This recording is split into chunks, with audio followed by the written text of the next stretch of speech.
En Zambie, l'un des principaux dirigeants de l'opposition a été arrêté mercredi. Il est accusé d'avoir diffamé le président Edgar Lungu en publiant sur les réseaux sociaux une vidéo dans laquelle il le compare à un chien. Procès en appel mercredi à Zender d'un militant nigérien écroué depuis 2018, Sada Ilia Dan Malab, sera fixé sur son sort le 20 novembre prochain.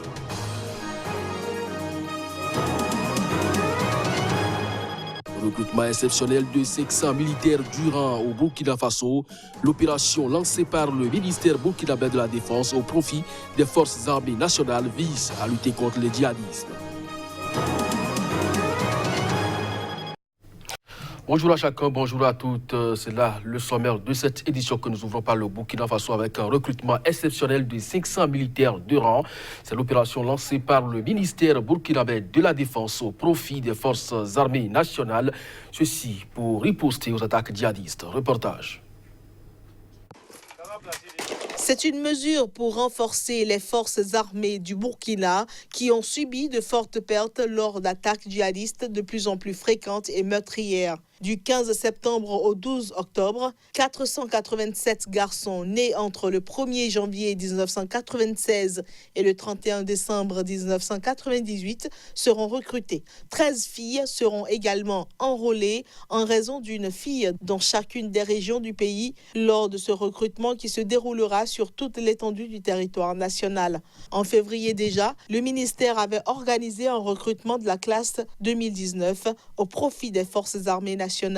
Le Burkina Faso est pris depuis 4 ans et demi dans une spirale de violence attribuée à une douzaine de groupes, certains affiliés à Al-Qaïda et d'autres au groupe État islamique. L'armée burkinabé fait de plus en plus face à des attaques djihadistes, dont la plus meurtrière en date a visé un détachement militaire à Koutoungou, dans le nord du pays, et a fait 24 morts et 7 blessés.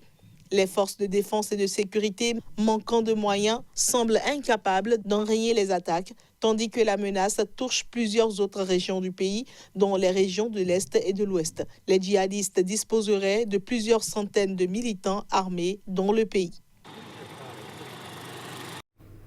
En Zambie, l'un des principaux dirigeants de l'opposition a été arrêté mercredi. Chisimba Kambuli est accusé d'avoir diffamé le président Edgar Lungu en publiant sur les réseaux sociaux une vidéo dans laquelle il a comparé le chef de l'État à un chien. Reportage.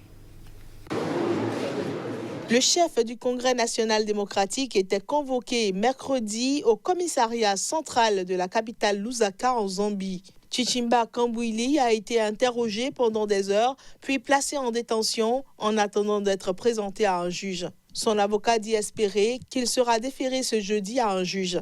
D'après la même source, l'opposant a été inculpé d'avoir diffamé le président après la diffusion d'une vidéo où il parle de chiens venus de Chawama. La police affirme qu'il faisait référence au chef de l'État. Dans cette publication largement partagée sur Internet, Chambouili raille les chiens venus de Chawama, le quartier pauvre de la capitale dont Edgar Lungu est originaire. Le chef du NDC risque jusqu'à 3 ans de prison. Il faut dire que depuis sa réélection en 2016, Edgar Lungu est régulièrement accusé de dérives autoritaires par ses adversaires. Mardi, l'ambassadeur britannique en Zambie a publiquement dénoncé la corruption de son régime, éclaboussée ces derniers mois par plusieurs affaires retentissantes de détournement de fonds publics. En République démocratique du Congo, la nouvelle équipe serait équilibrée en personnalité, en genre et dans sa représentativité.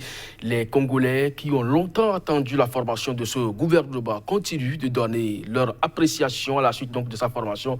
On écoute quelques-uns. Bon, on s'y attendait, nous savions qu'il y aurait 65 personnes. Bon, les personnalités qui sont là-bas, tout le monde n'est pas connu. Mais au moins ce sont des personnalités désignées par le chef de l'État. Et le plus important, ce n'est pas d'avoir une équipe gouvernementale. Mais le plus important, c'est le travail que ce gouvernement va faire. Or, pour que le gouvernement fasse un bon travail, c'est avec l'argent. Sans argent, ils ne feront rien de bon. Le pays risque de continuer à croupir dans la misère. Mais il faut une stratégie très importante, très intéressante en termes de mobilisation des recettes. Comme ça, quand les recettes sont mieux mobilisées, eh bien, le gouvernement aura les moyens de sa politique et avec ce moyen, on pourra s'attendre à quelque chose de positif et de bon. Bon, personnellement, je vois que la publication de tous les candidats qu'on a choisis, nous espérons qu'ils vont bien travailler. Rien ne sera comme auparavant.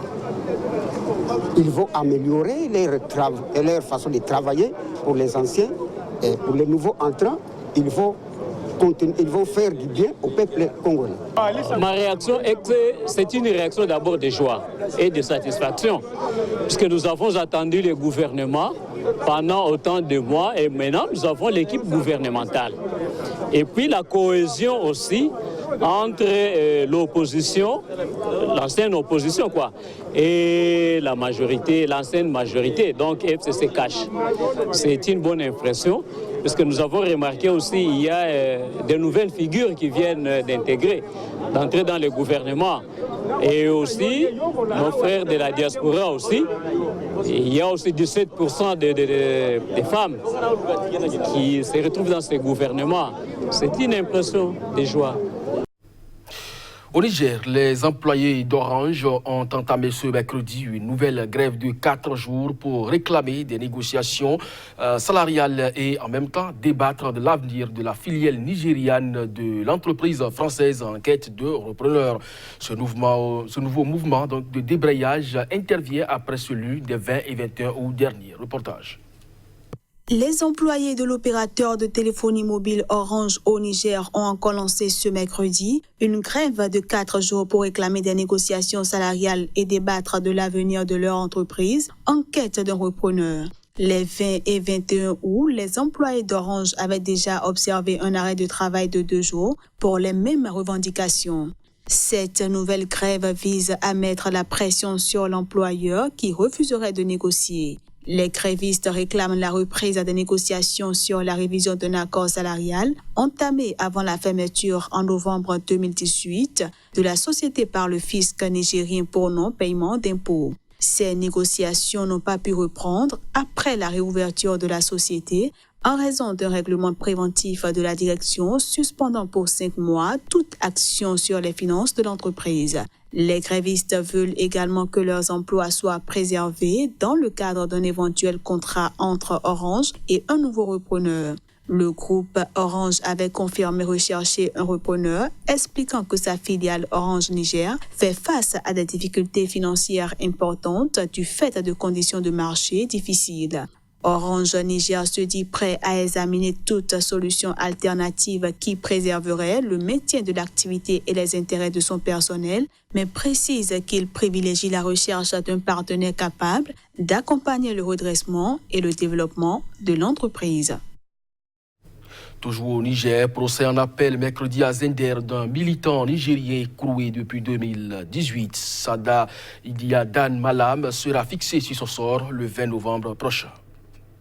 Ce procès en appel devait se tenir le 31 juillet, mais a été repoussé au 28 août en raison de l'absence de 2 juges à l'audience. Finalement tenu mercredi à Zender, le procès du militant nigérien Sada Ilia connaîtra son délibéré le 20 novembre prochain. Le coordonnateur du réseau des organisations pour la transparence et l'analyse budgétaire explique qu'il ne faut pas attendre la date du 20 novembre avant d'agir.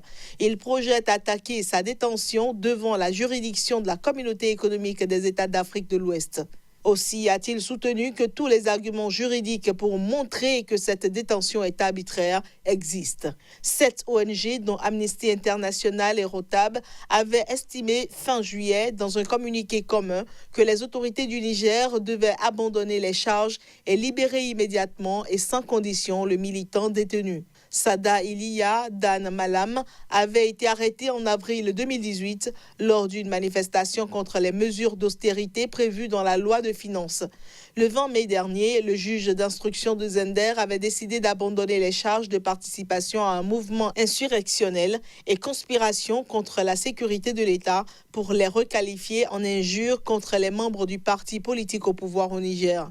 Le même jour, le procureur du tribunal de grande instance de Zender avait interjeté appel, entraînant son maintien en détention. Au Niger, les manifestations contre la loi de finances 2018 avaient entraîné l'arrestation de 26 militants en un mois. Au Nigeria, le géant italien Eni a annoncé ce mercredi la découverte par sa filiale nigériane Agip d'un important gisement pétrolier et gazier dans le delta du Niger, région pétrolière du sud du pays. Cette nouvelle découverte pourrait augmenter la production de ce pays exportateur. Un important gisement pétrolier et gazier a été découvert dans le delta du Niger, région pétrolière du sud du Nigeria. La société mixte NAOC, dirigée par Eni avec 60% des parts et dont la compagnie nationale nigériane NNPC détient 60%, a fait cette découverte dans les profondeurs des gisements dans la partie terrestre du delta du Niger. Selon des précisions du groupe italien Eni, ce gisement renferme 1000 milliards de pieds cubes de gaz et 60 millions de barils équivalents de pétrole. Le nouveau puits a une capacité de production quotidienne de 100 millions de pieds cubes de gaz et 3000 barils équivalents de pétrole.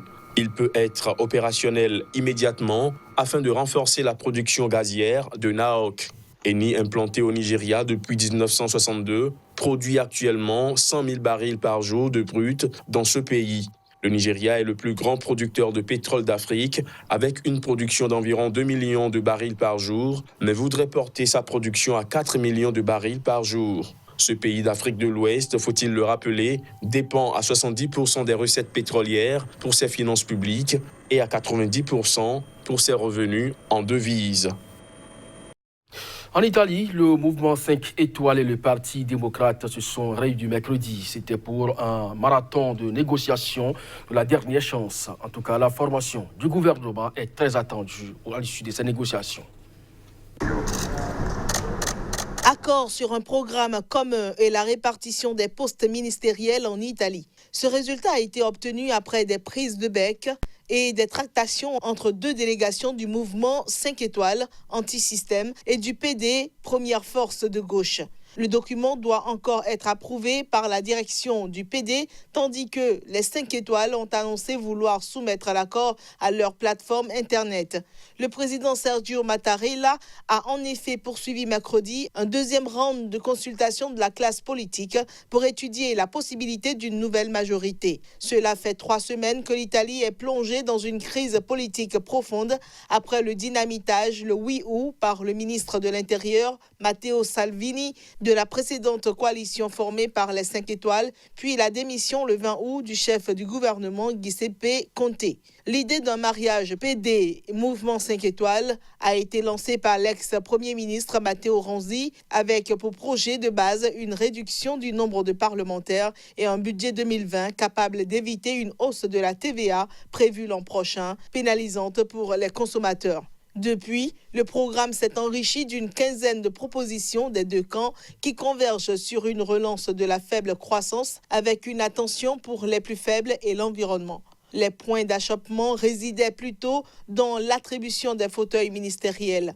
Premier parti au Parlement depuis les législatives de 2018, le mouvement 5 étoiles entendait peser sur la répartition des ministères. Mais le PD visait aussi des postes clés comme l'économie ou les affaires étrangères.